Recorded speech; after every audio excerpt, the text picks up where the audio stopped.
जय हो, जय हो, नाश हो, नाश हो, सद्भावना हो, सद्भावना हो, जय जय, कल्याण हो, कल्याण हो, बंद करो, बंद करो।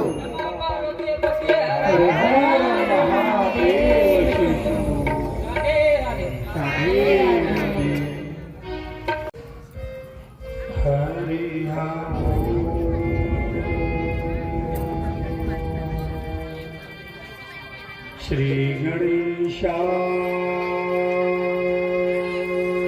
नमः। श्री सरस्वत्यै नमः। श्रीमते रामानुजाय नमः। श्री राधा कृष्णाभ्यां नमः।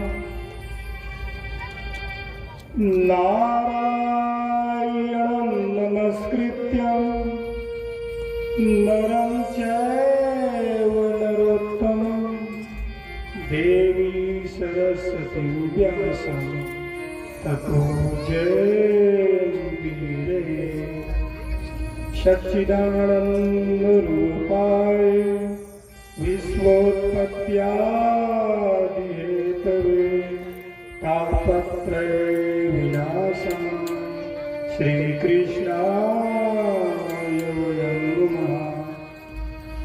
कृष्णं नारायणं वन्दे, कृष्णं वन्दे व्रजप्रियं, कृष्णं द्वैपायनं वन्दे, कृष्णं वन्दे पितासुतं। नमो देव्यै महादेव्यै शिवाय सततं नमः। नमः प्राकृतभद्राय नियतां प्रणतां सतां। प्रेम से भागवत महापुराण की, वृंदावन बिहारी लाल की जय। अपने पूज्य माता पिता की जय। सद्गुरुदेव भगवान की जय।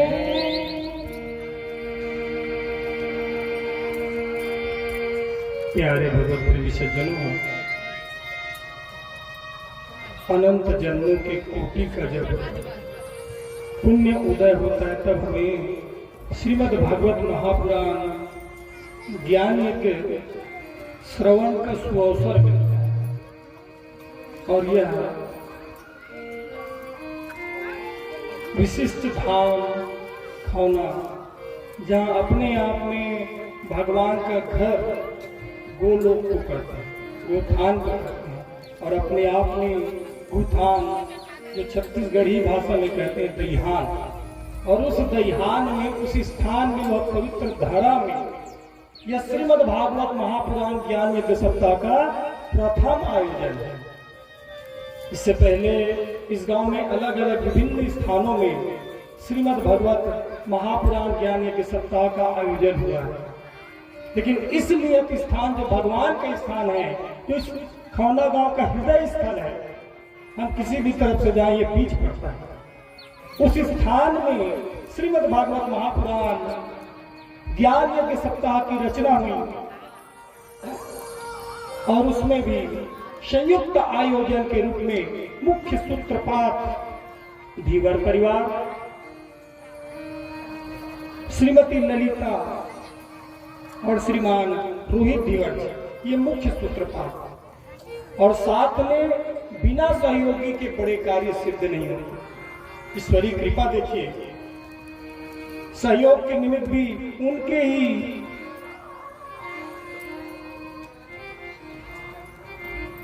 जैसा आचार विचार और व्यवहार रखने वाले श्रीमती संतोषी और श्री संतोष सेन जी, उनको परमात्मा ने निमित्त बनाया।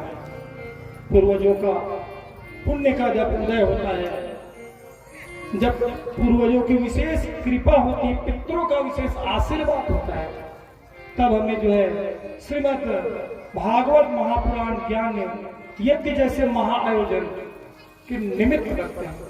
इनमें विशेष रूप से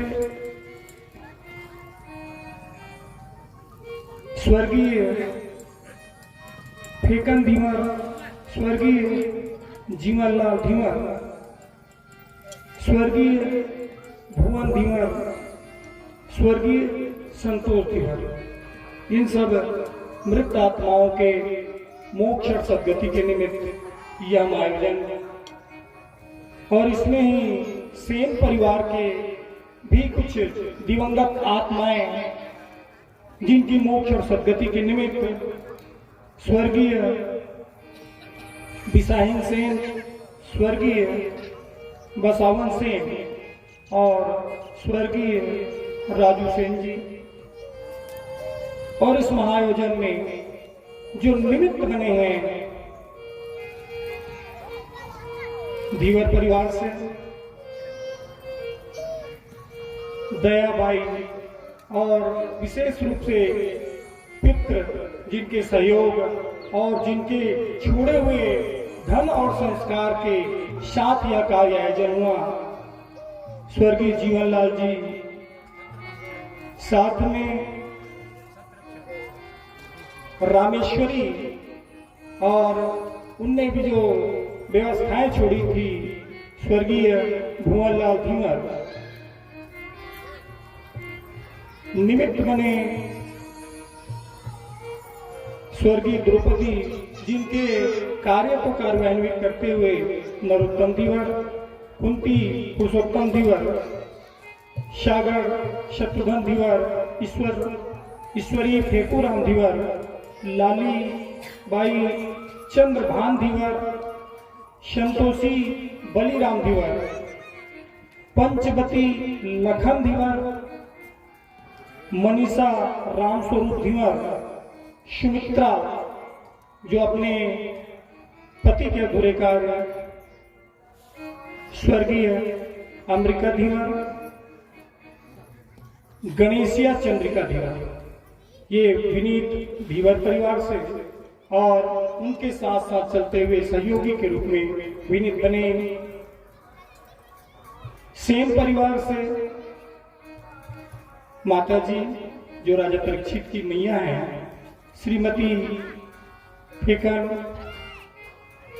श्रीमती कमला, श्री नारदलाल सेन जी, श्रीमती कुंवर श्री भरतलाल सेन जी, और साथ में जो राजा और रानी बनने का अवसर मिला है, श्रीमती संतोषी श्री संतोष सेन जी। और इस उत्सव में जो परिवार के सदस्यगण उपस्थित हैं, विशेष रूप से धीवर परिवार में युगान, भूपेश, सुमन, आस्का, राकेश, हेमलता, ज्योति, उषा, हर्षिता, भूपेंद्र, मोक्ष, श्रीमती पूर्णिमा, श्री देव कुमार धीवर एवं समस्त धीवर परिवार जो कि इस महाआयोजन में उपस्थित हैं। साथ में सेन परिवार से स्वागत उत्सुक उपस्थित हैं और इस कार्यक्रम को भव्यता बनाए हैं। प्रेमलाल विमला सेन,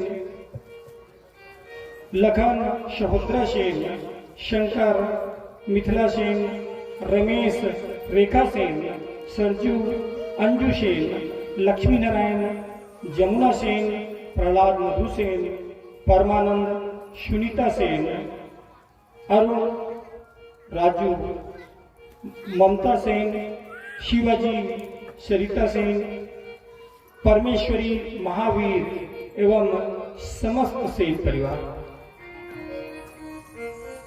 और ये जो बड़ा आयोजन होता है ये तो परमात्मा निमित्त बनाते हैं कुछ परिवारों को, साथ में संपूर्ण गांव वासियों का सबका पुण्य पुंज एकत्रित हुआ है, तब यह आयोजन हुआ है।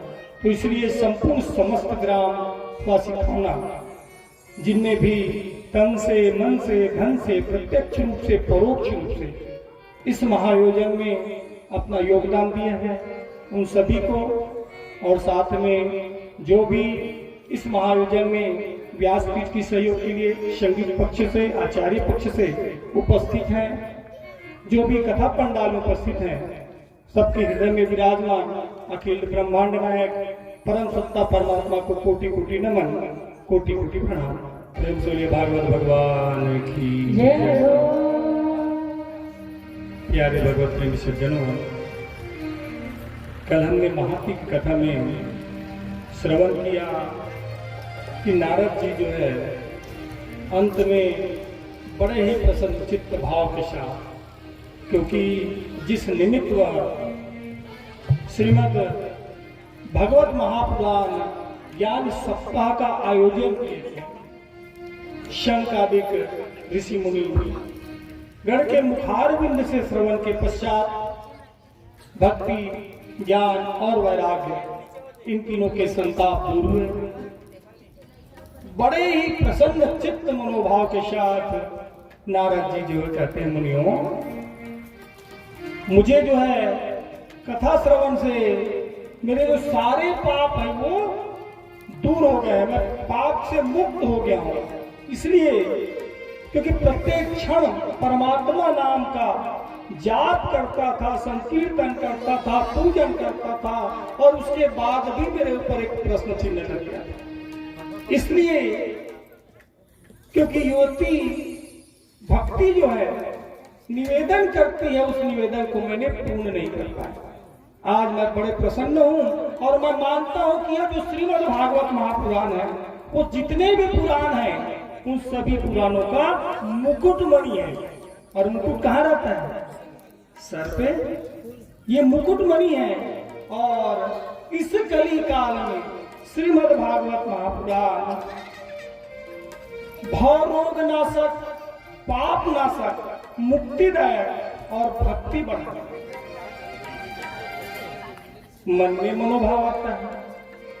सूत जी महाराज जो है शौनक आदि ऋषि गुरु मंडल को कहते हैं, एक प्रथम स्कंद का दृष्टांत कहते हैं कि यह जो श्रीमद् भागवत महापुराण है, यह भगवान कृष्ण की वामंगमय कथा की बात है। तो जो भी भगवान की दिव्य छटा में देखते देखते मंत्र मुग्ध हो जाते हैं, डूब जाते हैं, वो उनकी भक्ति में रम जाते हैं। और ये जाति संप्रदाय से परे है। अभी 22 तारीख थी, आपने सुने ना, प्राण प्रतिष्ठा के सुअवसर में टीका टिप्पणी करने वाला टीका टिप्पणी करत से और जवैया में मुसलमान मन घन हो जाते हैं।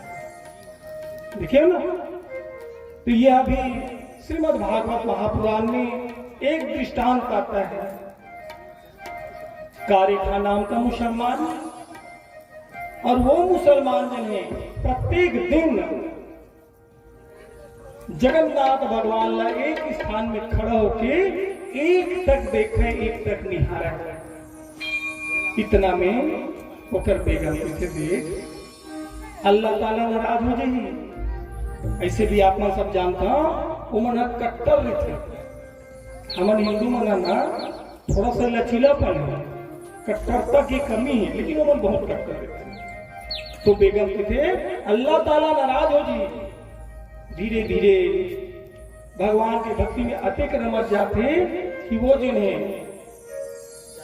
निरंतर जाके एक स्थान में खड़ा होकर एक तक भगवान लगी हरे दिखाए।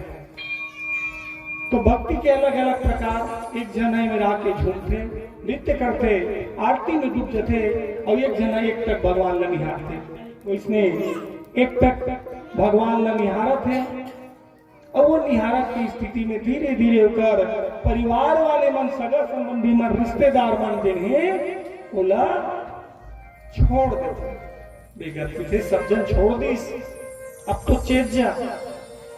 और ये स्थिति में भी कृष्ण की भक्ति में रमे हुए कार्य खाजन निरंतर भगवान की भक्ति में डूबे हुए एक प्रसंगात, एक दृष्टांत थे, एक लौता पुत्र होकर पुत्र जिन्हें भगवान परीक्षा लेते भक्ति के आपने आयोजन रखे ना, अभी बीच बीच में भगवान नाना प्रकार के आप मन तरफ परीक्षा लेते, और भगवान के परीक्षा में जब उत्तीर्ण होता तो हम पुरस्कृत होता, सम्मानित होता। इसमें यहाँ भी 6 वर्ष के बालक छत से गिर जाते होकर प्राणांत हो जाते, मृत्यु हो जाती। बेगम जिन्हें वो बालक उठा के लाके और खारे खान के हाथ में धरा और कर कृष्ण भक्ति दिन रात कृष्ण के भक्ति में रमे हैं। अल्लाह ताला नाराज हो गए, देखे दे घर के चिराग ला बुझा दी। अब इतना कहना कार्य खाना कुछ समझ नहीं, एक क्षण के लिए वो जिन्हें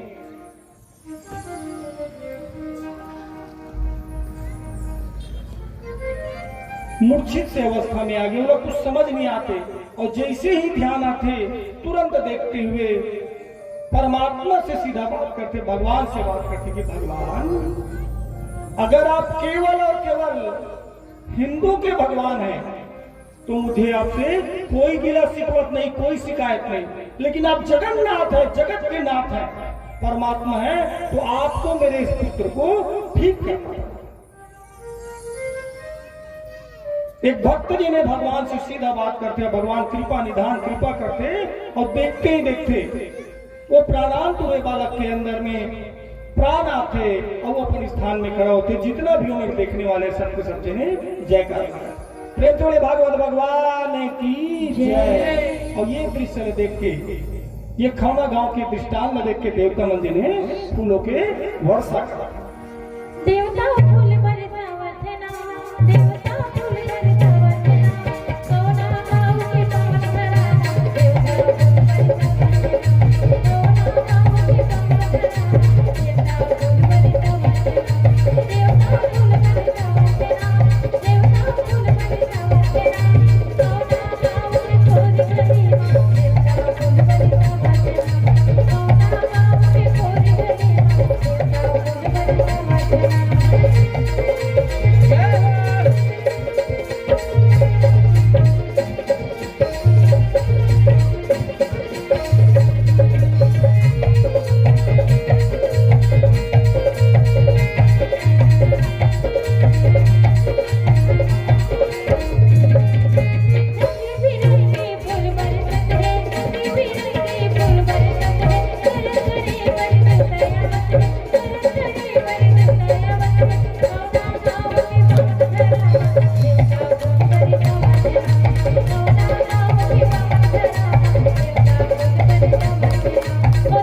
फूल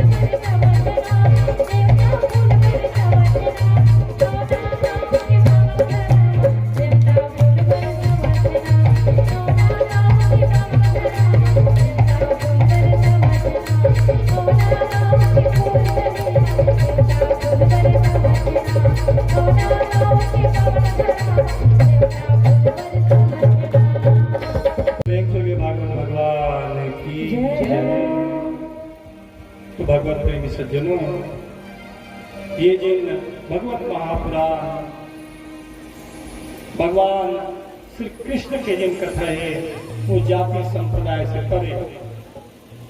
भगवान के भागवत भगवान में पुराण के मतलब हम पुराना समझते हैं। पुराण के मतलब पुराना, पुराणवम, संस्कृत में पुराणवम के मतलब होते नया। पंचम वेद यानी 4 वेद तो पहली, अब 5वां वेद जिन्हें श्रीमद् भागवत महापुराण। पंचम वेद सृष्टि के रचनाकार श्रीमन नारायण प्रथम पुरुष, वो भगवान ने जिन्हें इच्छा होते कि सृष्टि की रचना करा और वो रचना के मनोभाव के साथ प्रथम पुरुष श्रीमनारायण सिंह जिन्हें क्षीर सागर में शयन करते और वहां उनके नाभि कुंड से एक कमल, और वो कमल में ब्रह्मा जी जिन्हें वो कमल से ऊपर देखते कि कहाँ है ऊपर छोर, अपन तरफ से जितना प्रयास करते नाल लले के नीचे आते और आवत ऊपर सांस रुक जाते वापस जाते। आज भी आप देखते हो कोई मूल्यवान वस्तु आपके सरोवर में गिर जाते तो नीचे जाता हो, एक सांस लेके निकाले प्रयास करता नहीं निकले तो वापस आ छोर नहीं समझ आए। तो वही आकाशवाणी होती है तप कर, और पुनः वह तप करते हैं और उस तप के परिणाम पर सृष्टि सृजन का प्रथम अंडज, स्वेदज, जरायुज और उद्भिज, ये सब प्रकार के भगवान की उत्पत्ति और पुनः भगवान जो है अब सृष्टि रचना के लिए पुनः शौनक आदि ऋषियों को सूत जी महाराज कहते हैं कि भगवान जो है अपने क्रीड़ा स्थल के लिए सुंदर पृथ्वी और उसमें नाना प्रकार के अवतारों का, तो इसलिए आप जो इसमें श्रीमद् भागवत महापुराण में अवतार की जब कथा का श्रवण करते हैं, चित्त लगा के श्रवण करते हैं, तो आपका जो मन में भय का मनोभाव है उससे आप मुक्त हो जाते हैं। तो इसलिए बड़े भाव से अवतारों की कथा में प्रविष्ट करें। सूत जी महाराज कहते हैं प्रथम अवतार के रूप में भगवान जो है सनंदन सनत कुमार, ये चार भाई, दूसरे अवतार के रूप में बड़ा अवतार, तीसरे अवतार के रूप में भगवान ने जो है संत नारद का अवतार, चौथे अवतार के रूप में नर और नारायण, पांचवें अवतरण कपिल नारायण भगवान, छठवें अवतरण दत्तात्रेय भगवान, सातवें अवतरण के रूप में यज्ञेश भगवान, आठवें अवतरण ऋषभदेव, नवम अवतरण पृथु अवतार, 10वें अवतरण मत्स्य अवतार, 11वें अवतरण कच्छप अवतार, 12वें अवतरण धन्वंतरी अवतार, 13वें अवतरण मोहिनी अवतार, 14वें अवतरण नृसिंह अवतार, 15वें अवतरण वामन अवतार, 16वें अवतरण परशुराम अवतार, 17वें अवतरण श्रीमद् भागवत महापुराण की रचना करने वाले व्यास नारायण भगवान का अवतार, 18वें अवतरण मर्यादा पुरुषोत्तम प्रभु रामचंद्र जी के अवतार, 19वें अवतरण बलराम अवतार, 20वें अवतरण कृष्ण अवतार, 21वें अवतरण हरि अवतार, 22वें अवतरण हंस अवतार, 23वें अवतार बुद्ध अवतरण और 24वें अवतार के रूप में कल्कि। ये सब श्रीमनारायण के 24 अवतारों के प्रसंग।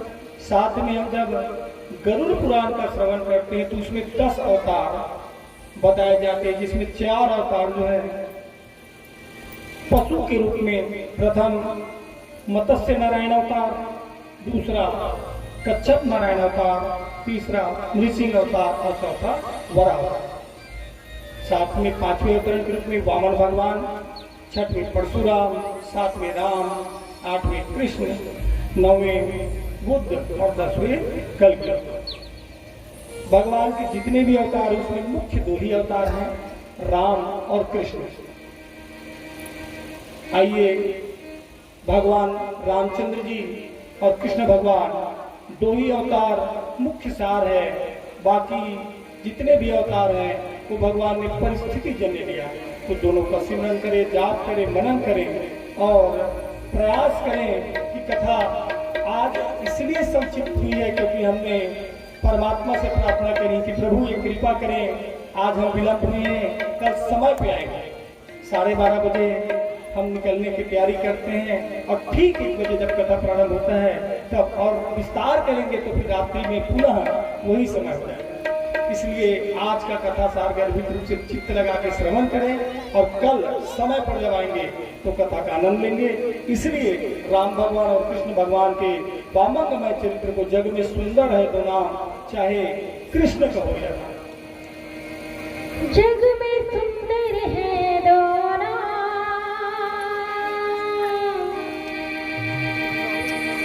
चाहे कृष्ण का हो या राम। बोलो राम राम राम, बोलो श्याम श्याम श्याम, बोलो राम राम राम, बोलो श्याम श्याम श्याम। जग में सुंदर है दोनों, चाहे कृष्ण का हो या राम। जग में सुंदर है दोनों, चाहे कृष्ण का हो या राम। बोलो राम राम राम, बोलो श्याम श्याम श्याम, बोलो राम राम राम, बोलो श्याम श्याम श्याम, बोलो राम राम राम, बोलो श्याम श्याम श्याम।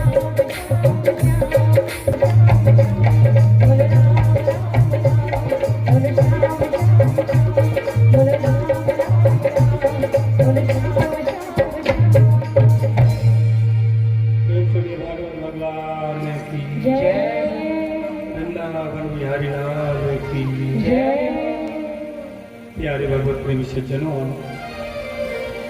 श्रीमद् भागवत महापुराण की कथा में प्रविष्ट करें उससे पहले हम उसके इतिहास के बारे में जानें।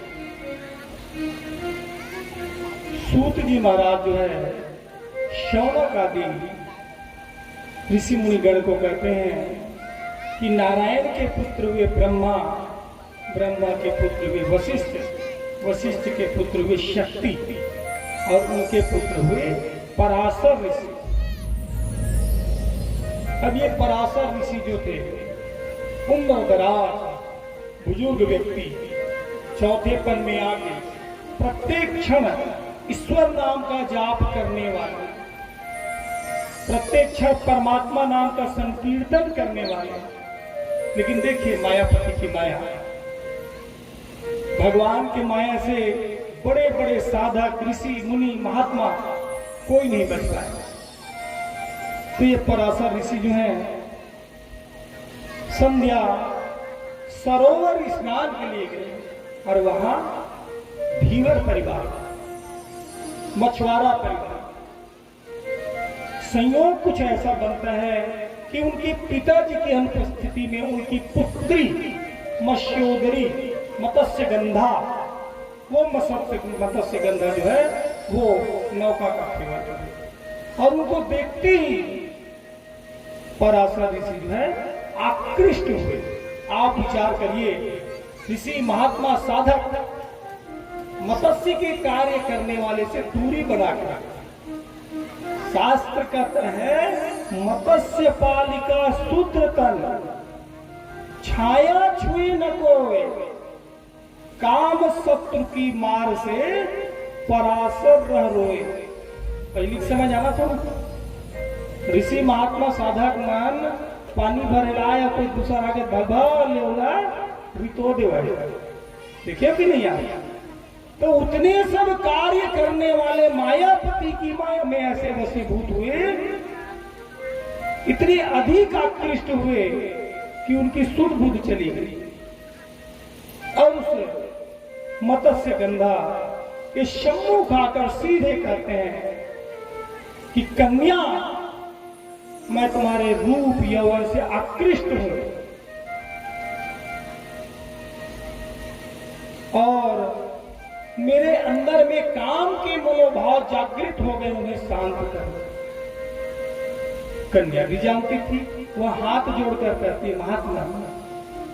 अब वो विचार करती है, मना करती हूँ, श्राप दे दिए तो कहती है महात्मा ने एक निवेदन है आपसे, एक प्रार्थना है आपसे, हमारे संसर्ग का विषय बात किसी को पता ना चले और साथ में इस संसर्ग से जो संतानोत्पत्ति होती है वो तीनों लोक में विख्यात।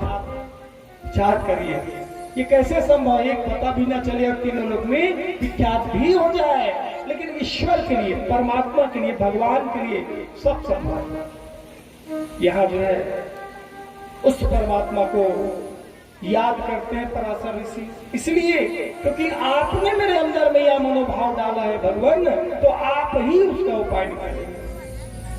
कोहरा का निर्माण होता है, संसर्ग होता है, किसी को भान नहीं होता, पता नहीं चलता, और उसके बाद एक बालक का प्रागट्य होता है बालक जो है जैसे ही आए, आते ही अब चलना प्रारंभ करते। अभी तक मत्स्योदरी कहती थी कि पता न चले, लेकिन अब वह पुत्र मुंह में आकर कहती है ये बालक के प्रति मुझे आसक्ति है, लगाव है, इसलिए बालक तुम कहाँ जा रहे हो?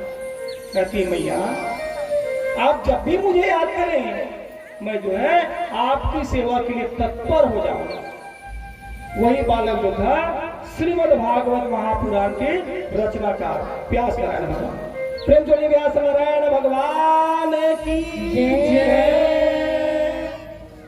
अब विचार करिए दोनों शर्त। पहला, कोरा होने के कारण वह जो वातावरण था उसे किन्हीं ने देखा नहीं, और श्रीमद् भागवत की रचना करने के कारण इस स्थान को व्यास पीठ कहा जाता है। क्या कहा जाता है? व्यास पीठ। जबकि कथा कौन सुनाते हैं? कथा तो पुत्र सुनाते हैं ना। सुखदेव जी महाराज कथा सुनाते हैं तो सुखदेव पीठ कहना चाहिए, व्यास पीठ क्यों कहते हैं? इसलिए क्योंकि व्यास नारायण भगवान वह व्यक्ति थे, वह प्रथम पुरुष थे, वह भगवान थे जिनने संपूर्ण शास्त्रों की रचना करी, 18 पुराणों की रचना करी, वेदों की रचना करी, महाभारत की रचना करी। तो ये दोनों वचन सार्थक के, इसलिए ऋषि महात्मा साधक के लिए कोई भी कार्य असंभव नहीं है।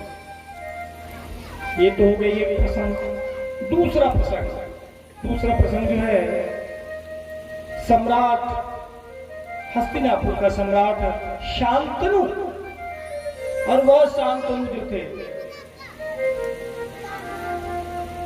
वो एक युवती के प्रति आकृष्ट होते हैं। पुनः उस युवती से वही बात करते हैं और युवती कहती है राजन मुझे तुम्हारा निवेदन स्वीकार है, लेकिन मेरी एक शर्त है, जिस भी दिन तुम मुझे टोकोगे, रोकोगे, पूछोगे, उस दिन मैं तुम्हें छोड़कर चली जाऊंगा। ठीक? राजा जो जिसके ऊपर काम का शत्रु हावी रहता है, ऊपर हो जाता है, उसे कुछ शुद्ध बुद्ध नहीं समझ आता, क्योंकि नारियों में स्त्रियों में 3 गुण विशेष रूप से 3 प्रकार की सभी नारियों में पाए जाते हैं। एक मेनका,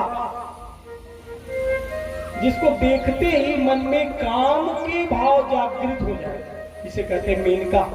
दूसरा उर्वशी, जिसको देखते ही हृदय में स्थान बना रहते तो हजारों, उन हजारों में कोई एक को देखते ही वह हृदय में स्थान बना लेते।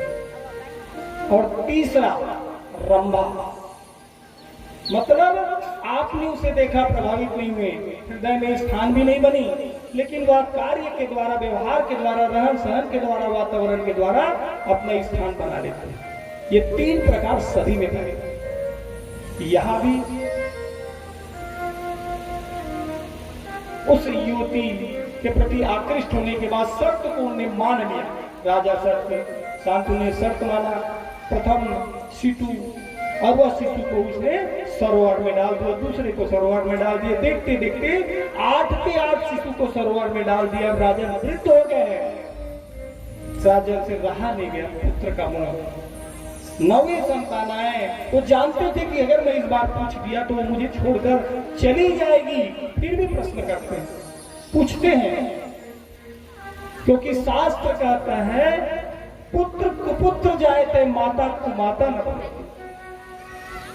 पुत्र भले कुपुत्र हो सकता है, माता तो कुमाता नहीं होती, निर्दयी नहीं होती। और तुम कैसी माँ हो, अपने होते शिशु को सरोवर में डाल देती हो, मार डालती हो। इतना पूछना था कि कहते राजा ने प्रारब्ध के अनुसार ये सब वसु थे, उनका जन्म इतने समय के लिए था, और ये 9वें वसु को मैं लेकर जा रही हूँ, और जब ये युवावस्था होगा तो वापस आपको पास छोड़ दूंगी। और मैं स्वयं कौन हूँ? गंगा, मैं गंगा हूँ। और वो सभी के सभी वसु उस बालक को लेकर चली गई। वृद्ध था, दुखी था, परेशान था। कुछ समय बीतने के बाद पुनः उस सरोवर के पास में ही आकर शांतनु विचार करते हैं। एक युवक है जो धनुर्विद्या का अभ्यास कर रहा है, और यह युवक मेरे पुत्र तुल्य अगर मेरा बेटा होता तो इतनी अब बस इतना मन में विचार चल ही रहा है कि गंगा आती है और कहती है, राजन आप सही विचार कर रहे हो, ये आप ही का पुत्र देवव्रत है, इसे आप संभालो। देवव्रत को लेकर राजन बड़ा प्रसन्न हुआ। बूढ़ा का इतने सियान हो गए, अब मोरी स्थान भरैया, ये देखिए हमारे भी पुत्र आ गए हैं। कुश महाराज, लव महाराज का आना बाकी है। तो ये पुत्र जब आते हैं, संतान जब आते हैं, तो मन में खुशी का भाव होता है कि मैंने जो ये कारोबार बनाया उसमें स्थापित होने वाला आ गया। समझ पा रहे हैं? यहाँ भी पुत्र के प्रति विशेष प्रेम था और उस प्रेम के मनोभाव के साथ देवव्रत को लेके सुंदर लालन पालन किया और सभी प्रजाओं को विदित हो गया कि ये जो है उसका उत्तराधिकारी बनेगा। अब उधर स्थान में बैठी ना, उत्तराधिकारी बनेगा, सबको पता। संयोग देखिए, प्रारब्ध देखिए, माया देखिए, मायापति तेरी माया का न पार कोई पाया कि लीला तेरी तू ही जाने। भगवान की लीला अद्भुत है, समझ से परे है। यहाँ पर पुनः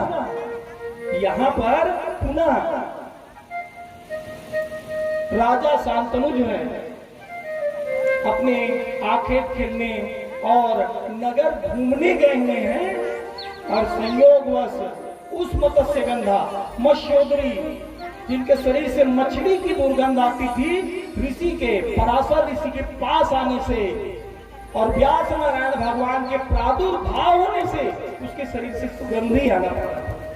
यह है भगवान की माया। और उस सुगंधी को देख के सम्राट शांतनु आकृष्ट हुए और आकृष्ट होकर पुनः मत्स्य गंधा के पास पहुंचे। उनका नाम अब क्या हो गया है? सत्यवती। सत्यवती से कहते, देवी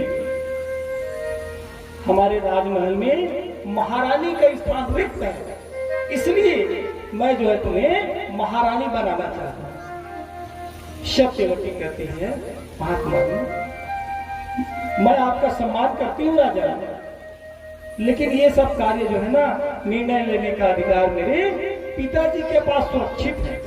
आप मेरे पिताजी से संपर्क करें इस विषय में।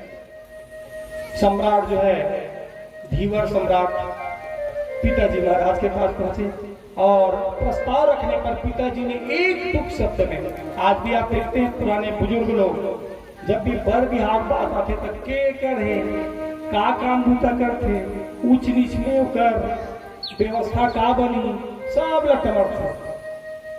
ऐसी है ना, जबकि शास्त्र क्या कहता है, माता पिता केवल और केवल जन्मदाता हैं, भाग्यो लेके आए हैं। भाग्य विधाता हम बनने का कोशिश ना करें, हम जन्मदाता हैं, क्योंकि जन्म, विवाह और मृत्यु ये तीनों उसने पहले ही तय कर दिया है। जन्म हो जाता है, हम स्वीकार कर लेते हैं, मृत्यु हो जाती है, हम स्वीकार कर लेते हैं, ना बात विवाह की आती है हम स्वीकार नहीं कर पाते।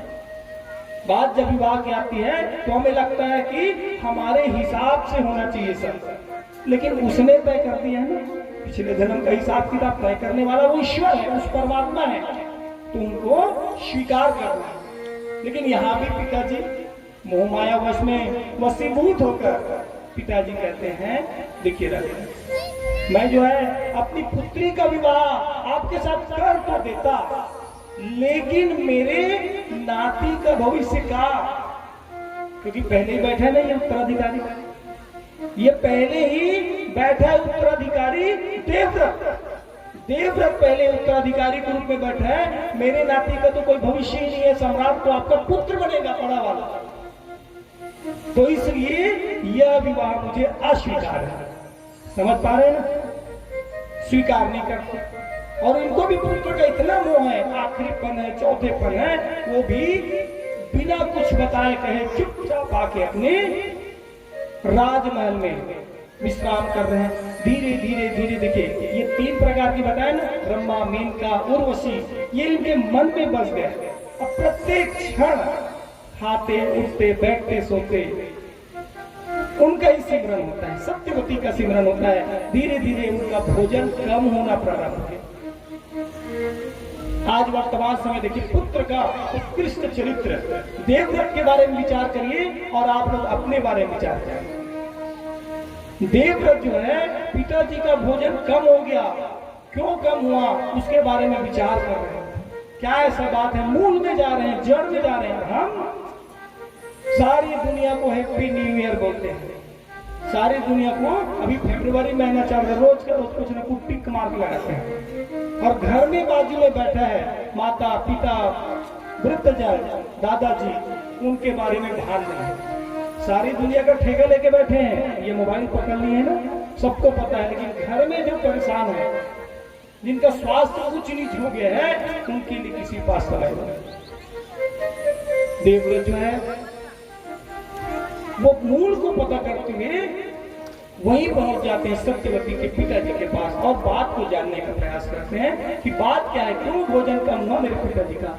और उन्हें पता चलता है कि पिताजी जो है उनकी पुत्री सत्यवती के साथ विवाह करना चाहते थे, महारानी बनाकर लाना चाहते थे। इतना जानने पर वह निवेदन करते हैं कि आप जो है मेरी माता के रूप में सत्यवती को वरण करे, पिताजी महाराज के साथ विवाह करा। तो कहते हैं वो तो ठीक है, विवाह करा दे, फिर उस सिंहासन का क्या? तो बोलते हैं कि मैं वचन देता हूं आजीवन जो है उस सिंहासन पर नहीं बैठे। दूसरा, ठीक है तुम नहीं बैठोगे तो आने वाले समय में तुम्हारा विवाह हो जाएगा, और जब तुम्हारा विवाह हो जाएगा तो तुम्हारा पुत्र आएगा, वो बैठेगा। वो पुनः वचन देते हैं, मैं वचन देता हूं कि आजीवन में विवाह नहीं करूंगा। और विचार करें, अपने पिताजी के नाम से आजीवन विवाह नहीं करूंगा। फिर भी कहते हैं ठीक है तुम विवाह भी नहीं करोगे, लेकिन उस स्थान में बैठेंगे, क्योंकि उनको पता है ना कुल से मैं जो है छत्री नहीं हूं। मेरा जो पुत्र है, मेरा जो नाती है, उतना बलवान शक्तिशाली नहीं हो सकता। इसलिए कल हो सकता है तुम्हारा मन डोल गया और तुम युद्ध में परास्त करके उसमें बैठ जाओगे। तब तो पुनः वचन देते हैं कि मैं वचन देता हूं जो भी इस स्थान में बैठेगा उसका मैं रक्षा करूंगा। यानी हस्तिनापुर के जिस स्थान में सिंहासन में जो बैठेगा उसका रक्षण करूंगा आजीवन, और साथ में आजीवन विवाह नहीं करूंगा। अब इतना कहना था। पिताजी संतुष्ट हुए और पिताजी ने इच्छा मृत्यु का वरदान कि तुम जब तक चाहो तब तक अपना जो जीवन काल है उसको जी सकते हैं। इसलिए आपने देखा होगा संपूर्ण प्रसंग में कि उनका जो है जीवन काल चलते रहा। लेकिन विधि का विधान देखिए, जन्मदाता भाग्य विधाता की बातें, विवाह हुई, सत्यवती आई और उनके 2 पुत्र हुए, एक विचित्रवीर और दूसरा चित्रांगा। और वृद्ध तो पहले से ही था। शांतनु की मृत्यु हो गई, तो शांतनु की मृत्यु होने से सत्यवती विधवा हो गई। अब उनके 2 पुत्र का लालन पालन, और उसके बाद पुनः जो है मैया कहती है कि पुत्र बड़े हो गए हैं, आप जो है काशी नरेश जो है विवाह का आयोजन किए, स्वयंवर किए हैं। उनकी 3 पुत्रियां अंबा, अंबालिका और अंबिके, उन तीनों का जो है स्वयंवर उन्हें अपने भाइयों के निमित्त भीष्म पितामह देवव्रत है, जितने भी राजा थे उन सबको परास्त करके बलपूर्वक तीनों कन्याओं को वरण करके लाते हैं। और यहाँ पर बड़ी कन्या जो है वह कहती है कि मैं शाल्व को वरण करती हूँ, उन्हें छोड़ देती हूँ। वहां साल्व भी उन्हें स्वीकार करने से मना करते हैं। यहाँ 2 और बची, अंबा और अंबालिका। उनका विवाह जो है विचित्रवीर्य के साथ, और विचित्रवीर्य के विवाह के बाद पता चलता है कुछ ऐसे प्रसंग आ जाते हैं, क्षय रोग के कारण उस विचित्रवीर्य की भी मृत्यु हो गई। अब 3 विधवा, अंबा, अंबालिका और सत्यवती, विवाह से पहले हमने कितना सारा योजना बनाया। अब पूरा वह क्षण आ गया, वह अवसर आ गया जब माता जो है उत्तराधिकारी के रूप में पुनः याद आती। तो सत्यवती का विवाह से पूर्व एक पुत्र था ना। सत्यवती के विवाह से पहले एक जन बेटा रही ना, का नाम व्यास नारायण भगवान, उनको याद करते हैं। अब व्यास नारायण भगवान तपस्यारत थे। आज वर्तमान कलिकाल में लोगों को तपस्या की बातें अच्छी लगती है, तपस्या अच्छा नहीं लगता, क्योंकि तपस्या करने वाले के शरीर से दुर्गंध आता है। 2 दिन नहाएंगे, पहले नहाता। आज का वर्तमान समय है, आप जो है तपस्या की बातें कर तो सकते हैं, लेकिन तपस्या अच्छे नहीं। तो यहाँ पर तपस्या की अवस्था में जब माता याद करती हैं, तो वैसे ही अवस्था में व्यास नारायण भगवान अपनी मैया के पास पहुंचते हैं, मैया को प्रणाम करते हैं। मैया आदेश करें, मेरे लिए क्या क्या है? माता संपूर्ण वृत्तांत बताकर कहती, पुत्र मुझे जो है हस्तिनापुर के लिए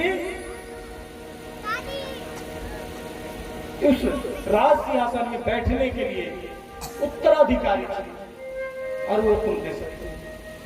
शास्त्र में विधान बताया गया है कि दृष्टि से भी संतानोत्पत्ति होती है, ऋषि महात्मा साधक। तो कहती ठीक है मैया, आप अपने बड़ी बहू को, बड़ो जो बहू है उसको कक्ष में भेजे निर्वास। माता तो कहती हैं, लेकिन यहीं पर जब बड़ी बहू कक्ष में प्रविष्ट करती हैं और व्यास नारायण भगवान, क्योंकि उनके सूरत है, उनको देखते ही आंख बंद कर लेते हैं। पुनः व्यास नारायण भगवान अपने मैया भूत भविष्य की ज्ञाता, वह कहते हैं मैया ये जो संतान होने वाला है वह जन्मांध होगा, जन्म से अंधा होगा। पुनः हम बालिका जाते, उनके मन में भी वह सहज मनोभाव नहीं था, संकोचवश माता की बात को स्वीकार तो करती हैं, लेकिन वह मनोभाव होने के कारण पुनः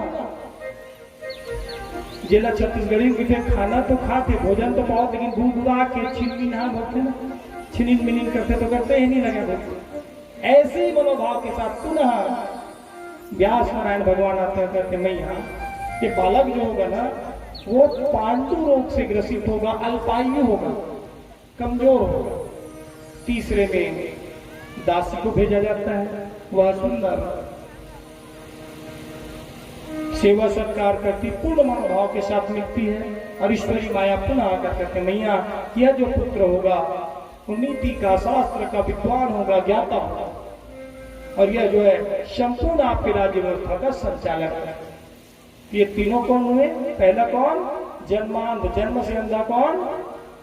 धृतराष्ट्र जी, दूसरा पांडुरोग पांडु, और तीसरा दासी पुत्र विदुर जी। ये तीनों। तो आप विचार करिए, कहाँ प्रसंग मछुआरा ने विचार किया था और कहाँ यहाँ पर पुनः व्यास नारायण भगवान वापस जाके अपने आश्रम में खिन्नता के मनोभाव के साथ, उदासीनता है, क्योंकि 17 पुराणों की उन्होंने रचना कर लिए हैं, फिर भी मन में उदासीनता है, और उस उदासीनता के मनोभाव के साथ बैठे हैं। और उसी समय नारद जी, श्रीमद् भागवत पुराण के निमित्त नारद जी का यहाँ पर आपके खौना गांव में आना होता है।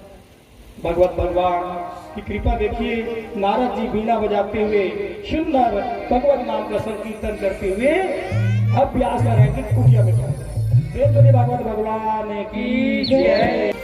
नारद जी जो है कुटिया में पहुंचकर व्यास नारायण भगवान को करते हैं, मती आपके चेहरा में मलिनता कैसे, उदासी कैसे? व्यास जी कहते हैं क्या बताऊं नारद जी, मैंने 17 पुराणों की रचना करी, महाभारत की रचना करी, वेदों की रचना करी, फिर भी मुझे अंदर से चित्त शांतमय नहीं लगता, उदासीनता का मनोभाव है, और मुझे भी समझ नहीं आ रहा कि उदासीनता है। नारद जी कहते हैं आपने जितने भी पुराणों की रचना करी उसमें भगवान श्री कृष्ण के वामंगमय लीला का एक विशिष्ट चित्रण एक पुराण में नहीं किया। कहते हैं वो तो ठीक है, लेकिन एक पुराण की रचना करने में कितना पुरुषार्थ लगता है, मेहनत लगता है, समय लगता है, वह मैं जानता हूँ, और मैं अथक हो गया हूँ, बूढ़ा हो गया हूँ, वृद्ध हो गया हूँ, अब मेरी बस की बात नहीं है। डोकरा हो गया, मुंह से नहीं सका, इसमें सियान हो गई, पहली बात है, लेकिन अब मैं नहीं कर सका रचना, आंखी कमजोर है। आप विचार करें, काली जुआ 40 साल लग गए महाराज जी के, काली जी और दो तीन जन के नाम में पढ़ विचार के काम थको काबर आखिरी जवाब दे देते एक समय के बाद। अब नान लड़का मन कर रखे था, अब बड़े मन कर खेले की सामर्थ्य नहीं है। काबर शारीरिक अवस्था धीरे धीरे जाने लगता है। अब ये लड़का मन की अवस्था यू मन एक इसमें हुई अभी की थे ना, आप खेलते भी थे कि ऐसे ही बोलते हो, तो वो हम रोज एक समय भी से हम कभी खेले होंगे। तो प्रत्येक के जीवन में यह समय आता है और सबको इससे गुजरना है। इसलिए कहते हैं ना हमारे महाराज जी, भजन कर मस्त जवानी में बुढ़ापा किसने देखा है। बड़े आनंदमय वातावरण है कि आप सब जो है धीवर परिवार सेन परिवार आप सबके निमित्त प्रतिनिधि बनकर ऐसा महाआयोजन कर रखिए कि आप सब जो है यहाँ पर जवानी में युवा अवस्था में बाल्यावस्था में कथा श्रवण के निमित्त बने हैं। यहाँ सियान लोग कम दिख रहे हैं है ना, और ज्यादातर युवा अवस्था सब लेकर यहाँ उपस्थित है। बड़ा आनंद का विषय। तो ऐसे ही कहते हैं कि मेरी सामर्थ्य नहीं है और जल्दी आहू भी करेगा। कथा विस्तार के समझावे तो समझान बने लगता। आनंद क्या है, खुद को आनंद आना है। क्या है, माता जी निवेदन करी है कि उनका भी एक विशिष्ट रूप से इनका मायके जो है शाहरा गांव है और शाहरा में इनके पारिवारिक एक रामायण का एक उत्सव है जिसमें बहुत पहले से इनको कहा था। हमने भी कहा था कि प्रथम दिवस में तो मैं नहीं कहूंगा, लेकिन दूसरे दिवस से सब चीज सिस्टमेटिक टाइम में हो जाएगा और 5:30-6 बजे तक विराम हो जाएगा। ऐसा हमने कहा था। अभी तो प्रभु की माया है, लेकिन हम सबको तारतम्य करके उस परमात्मा से निवेदन करें, प्रार्थना करें कि भगवान ऐसा आप जो है कृपा करें, आप कृपा निधान है और सब संभव है। इसलिए संक्षिप्त मनोभाव के साथ कथा छत्तीसगढ़ी गोठियावत और यावत काली बार गोठिया ले लो आज, इसलिए संक्षिप्त मनोभाव के साथ कथा, ताकि सारगर्भित कम शब्द में अधिक बातें हिंदी में हो पाती हैं। तो यहाँ पर कहते हैं कि मुझसे जो है अब नहीं हो पाएगा। नारद जी कहते हैं जहां पर कृपा राम की वही परमात्मा की ईश्वर की जब कृपा हो जाती है तो सब संभव। मैं अपना दृष्टांत बताता हूँ। पूर्व काल में मैं दासी का पुत्र था, अंधा दासी मेरी मैया थी और संत महात्मा का आगमन हमारे नगर में हुआ और उनकी सेवा बजाने के लिए जाती थी माता जी। उनका जूठा प्रसाद मैं पाता था, उनके गोदी में मैं खेलता था और बाल्यकाल से उनके साथ में जयकारा लगाता था और घोष करता था। इसलिए मेरा नाम जो है सब संत महात्माओं ने मिलकर रामदास रख दिया। अब रामदास नाम का बालक सुंदर उनके साथ में गाता था, बजाता था और यहीं पर अब कुछ समय बाद एक आसक्ति, एक लगाव हो जाता है और उस लगाव के मनोभाव के साथ उनने हमें जो है सुंदर 12 अक्षरी मंत्र ओम नमो भगवते वासुदेवाय का मंत्र दिया और उसको हम जाप करते थे, प्रसन्न चित्त रहते थे। लेकिन पता चला 10 दिन के बाद ये सब जाने वाले हैं। 18 तारीख तक नहीं वो हम तहाले ईश्वर के माए एक तो एक क्षण के ठिकाना नहीं। अभी की कथा को जावत हम जयकारा के लगावत के रेबो के लिए रेबो वो नहीं जाना, लेकिन वो मायापति परमात्मा कृपा कर दी 18 तारीख तक हम रेबो। अब 19 तारीख के तहाले राधे राधे, ठीक है ना। तो इसलिए यहाँ भी राधे राधे के तिथि तय हो गए कि इतना तारीख की चाहिए। अब मन में लगा था हम लोग चल देते हैं। महाराज जी ने कहा थे आपको ना पता है ना कौन सी स्थान, रणबौर कुंज धाम स्थान, वो एक स्थान है। कतेक जन पहुंच गए यहाँ के खौना गांव के, थोड़ा हाथ उठा दो तो कतेक जन पहुंच गए खौना गांव से हमारा आश्रम। अच्छा आप मन पहुंच गए, बिजू धारा आप मन नहीं गए भैया, आप मर गए। हाँ आप मन, अच्छा बहुत जन चल गया, लेकिन बहुत कम जन लवो सौभाग्य मिले। कोशिश करूँ एक बार जाके। हमारा आश्रम की विशेषता लाला महाराज है, राजकुमार दुबे से माता रानी रणबौर कृपा करी साहब के बीच में लाला महाराज है। प्रथम बार इतिहास के पन्नम जब भी लिखा जाए प्रथम बार एक जीवन से जयकारा की उच्चारण आप सबके बीच में। प्रेम से भगवत भगवान की जय। यानी ब्राह्मण ला रोजगार देना, जरूरतमंद ब्राह्मण ला रोजगार देना, जीवन परिवर्तन होए के बाद आप ला स्थान देना, ब्राह्मण तुल्य कार्य करना। और ये व्यासपीठ में कथा में विशेष रूप से एक बात बताई गई, जिला बताना आवश्यक है। व्यास मंच में, कथा पंडाल में आप जो भी कथाएं बताते हैं, जो भी बातें बताते हैं, दृष्टांत बताते हैं, उसको आपको स्वयं को अपने जीवन में आत्मसात करना पड़ेगा। ऐसे नहीं कि तुम्हारा सब झल अभिंसर है बिहने कर उठना कहा था और महाराज है 1 बजे सुते कर सकते के तान के 9 बजे उठा, बोला कहा ना 1 बजे आना ना मझनिया कर, क्या जरूरत है जल्दी उठे। ऐसे ही आप सबको नशा मुक्ति के बारे में, काम क्रोध मद लोभ ईर्ष्या मत्सर को तजने के बारे में बात कर खुद डूबा है। व्यास, ये तो गरुड़ पुराण आपने श्रवण किया होगा, उसमें स्पष्ट वर्णित है पात्रता पूर्ण आचार्य, भले उसको कुछ भी ना है, उसको भी आप जो नमन करे प्रणाम करते हैं तो आपको विशेष परमात्मा की कृपा दृष्टि मिलती है, आशीर्वाद मिलता है। लेकिन उनमें पात्रता नहीं है, खाली कथा अच्छा करता है, लेकिन कथा से उतरने के बाद उसका आचरण कहता है। अगर वह नशा मुक्त व्यक्ति है, अगर उनकी मानसिकता चंचल प्रवृत्ति की है, अगर वह मांस भक्षण करता है और जाति का विप्राय ब्राह्मण है, तो भी उन्हें 5 छू के प्रणाम नहीं करना चाहिए, ये शास्त्र कहता है। आप अपना शिष्टाचार निभाइए, राधे राधे महाराज जी, प्रणाम महाराज जी, प्रणाम गुरुदेव, ऐसा कहिए। आप अपना शिष्टाचार निभाइए, लेकिन प्रणाम स्पर्श जब आप छूते हैं तो उन्हीं को छूइए जिससे आपकी सदगति और मोक्ष होता है। बेटा मोबाइल सबके पास है, एक चाइना मॉडल का बेकार वाला जो चार्जर आता है, उसमें जब आप लगा देते हैं तो आपका क्या करता है, ऐसा बना देता है कि आपका मोबाइल में फिर दूसरे चार्जर कनेक्ट ही नहीं हो पाता। समझ पा रहे हैं? यानी करेक्ट चार्जर से आप चार्जिंग करते हैं तो आपका मोबाइल लंबे समय तक चलता है, सही है ना? तो ये चार्जर है पंडित लोग, आचार्य लोग, ब्राह्मण लोग, क्योंकि परमात्मा से डायरेक्ट कनेक्शन है। लेकिन वो डायरेक्ट कनेक्शन कब होगा? पात्रता रहेगी तब। जो कर रहे हैं उसमें समानता का मनोभाव हो, कथनी और कमी खाली बढ़ावो, ठीक है, कथा में आता। तो यहाँ वो कहते हैं कि संत की कृपा मेरे जीवन में हुई, और वो संत महात्मा जो है उनने कृपा करके मुझे जो है सुंदर 12 अक्षरी मंत्र का जाप किया, और वो जो है 10 दिन बाद जिद किए ले जाने के लिए। उन्होंने कहा कि बेटा आप जाना चाहते हो, अच्छी बात है, लेकिन शास्त्र कहता है मातृ देवो भव, माता जो है देवता तुल्य है। शास्त्र कहता है माता और पिता वो आपके रिश्तेदार सगा संबंधी नहीं है, रिश्तेदार नो है, भैया भाभी चाचा चाची, ये जितने भी है, फूफा बुआ, ये सब रिश्तेदार हैं।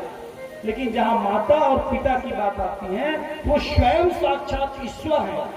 वो दोनों ने कृपा करी उस परमात्मा के माध्यम से, और वह मनु और शत्रुघ्न के निमित्त बनकर आपका सृजन की। इसलिए वो ईश्वर स्वरूप है, भगवान है साक्षात। इसलिए माता पिता को रिश्तेदार न मानकर भगवान माने, ईश्वर माने, और उनका सेवा करना। प्रथम गुरु, जब भी हम गुरुर ब्रह्मा गुरुर विष्णु कहते हैं, तो प्रथम गुरु हमारी कौन हुई? माँ, मैया, हमारी मैया प्रथम गुरु। भाग्यशाली है हमारे राजा परीक्षित, जो माता की उपस्थिति में पिता के निमित्त भागवत के सहभागी बने। भाग्यशाली हैं हमारे धीवर परिवार प्रतिनिधि, जो अपने संपूर्ण पितरों के निमित्त जिनकी सदगति हुई है, उनके मोक्ष के निमित्त यह आयोजन की। तो इसलिए कहते हैं मातृ देवो भव, आपकी माता है वो देवता तुल्य है। संयोग से आपके पिताजी नहीं है, इसलिए माता बोलिए तो यही है, पिता बोलिए तो यही है, इसलिए इनका सेवा आपको करना है। और तीसरे नंबर में आता है आचार्य। तो इसलिए माता का संपूर्ण दायित्व का निर्वहन करने के पश्चात उदासीन मनोभाव, गुरु की बात को मानना, और वो जो है प्रत्येक क्षण 12 अक्षरी मंत्र का जाप करते रहा। ईश्वरी माया देखिए, एक नियत समय आता है, और बार बार जब हम विचार करते हैं, क्योंकि अब माँ उनके लिए क्या हो गई है, एक विचार से उनके लिए बोझ हो गई है। माँ हर हवे तेकर सती सत्संग में नहीं आ सकम गुरुजी। मूला ना बीच बीच में सेवा करेगा, माँ नहीं रहती थी ना तो मैं आ जाता। विचार करिए, आपने जाने अनजाने उस प्रकृति को, परमात्मा को संदेश दे रहे कि माँ आपके लिए अतिरिक्त हो गया है। इसमें होते हैं ना, 2 मेरे फैक्ट्री डले हैं, 2 एकड़ जमीन है, 1 लाख में कोनो पूछत नहीं, इसे 50 लाख के भाव मिला था। माँ हर साइन नहीं करो कहते है, अब वो नहीं रहती तो काम बंद। आप विचार करिए, वहां पर आप